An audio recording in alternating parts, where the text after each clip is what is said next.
Bapak Ibu dosen, Assalamualaikum warahmatullahi wabarakatuh. Nah, ini informasi yang saya sampaikan itu terkait dengan banyaknya keluhan yang disampaikan oleh teman-teman dosen, terutama di teman-teman dosen di kampus-kampus swasta ya, yang merasa bahwa perguruan tinggi swasta itu mulai kehilangan harapan karena tidak adanya kebijakan yang sebenarnya bisa dikatakan bisa setidaknya adil lah antara PTN maupun PTS gitu. Justru yang lebih menguntungkan itu adalah di PTN.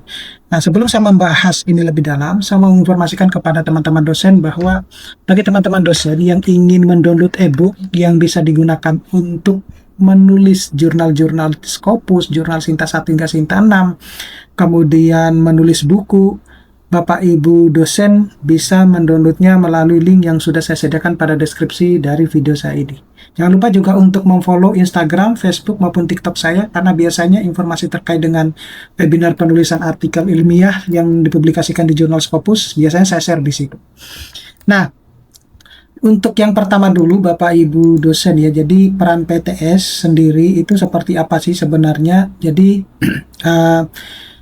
pendidikan tinggi itu kita tahu bahwa itu merupakan fondasi kemajuan bangsa. Nah, dalam konteks Indonesia, PTS itu memegang peranan strategis dalam memperluas akses pendidikan tinggi bagi masyarakat. Nah, dengan lebih dari 60% mahasiswa nasional berkuliah di PTS, sektor ini tuh cukup bukan hanya pelengkap ya, tapi justru penopang utama ekosistem pendidikan di Indonesia.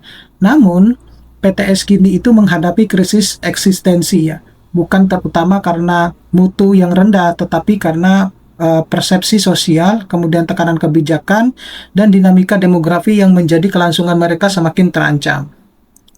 Nah, lalu seperti apa sebenarnya gambarannya ya? Jadi kalau kita lihat dominasi PTS dalam akses pendidikan tinggi itu menurut PDDikti tahun 2024 dari 9,8 juta mahasiswa yang aktif di Indonesia, mayoritas itu berada di PTS. Nah, artinya tanpa PTS akses pendidikan tinggi itu akan runtuh. Nah, PTS itu mengisi kekosongan layanan pendidikan di daerah yang tidak dijangkau di PTN. Nah, kemudian ada krisis yang terjadi itu dalam beberapa tahun terakhir, bahwa banyak PTS itu kesulitan mendapatkan mahasiswa karena adanya kampus yang sepi kelas ya, kemudian pengurangan staf hingga penutupan permanen. Nah, ketergantungan pada UKT ataupun SPP ini menyebabkan PTS itu sangat sensitif terhadap penurunan jumlah pendaftar. Nah, ini menciptakan kondisi darurat ya, di mana PTS itu kehilangan harapan untuk bertahan meskipun banyak yang memiliki kualitas yang unggul. Nah, mengapa PTS itu tertekan ya? Ini analisis faktor penyebabnya. Jadi bisa kita lihat di sini bahwa faktor sosiologis ya, atau disebut dengan gengsi sosial lah, di mana PTN itu dipandang masih lebih prestisius. Kemudian keluarga itu sering mengejar label negeri ya, meskipun biaya jalur mandiri PTN itu sering lebih mahal daripada kuliah di PTS. Nah, ini menciptakan stigma bahwa PTS itu adalah pilihan kedua, bukan alternatif yang setara gitu. Nah, kemudian yang kedua itu adalah faktor kebijakan dan ekonomi. Nah, PTS itu tidak mendapatkan subsidi APBN seperti PTN, tetapi kewajibannya sama. Artinya, ya harus memenuhi standar akreditasi yang ketat, kemudian harus meningkatkan kualifikasi dosen, kemudian juga harus wajib melakukan publikasi ilmiah, riset, dan inovasi. Nah, artinya PTS itu menjalankan standar tinggi tanpa dukungan finansial yang memadai.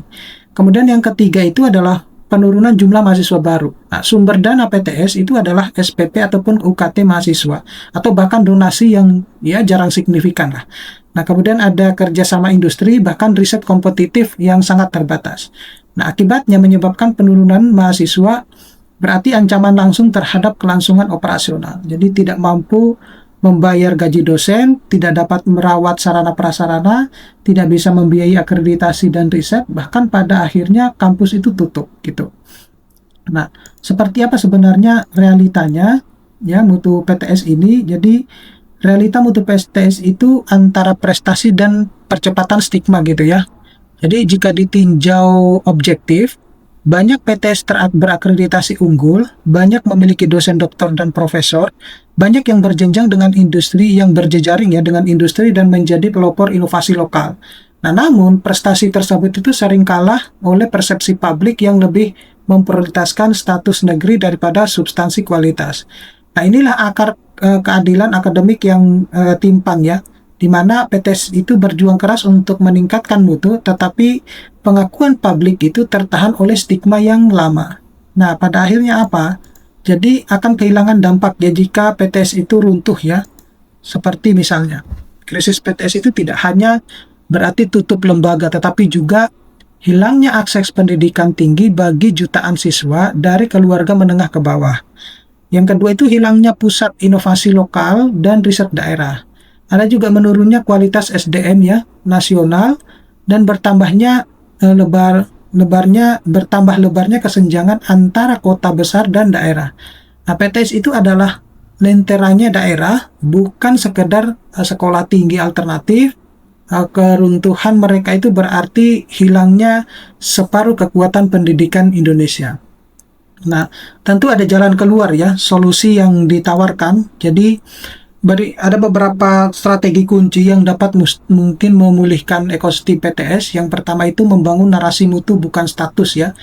Jadi, harus ada reposisi sosial bahwa mutu perguruan tinggi itu tidak bergantung pada status. Jadi, publik perlu didorong untuk melihat prestasi, output lulusan, inovasi, bukan sekedar label.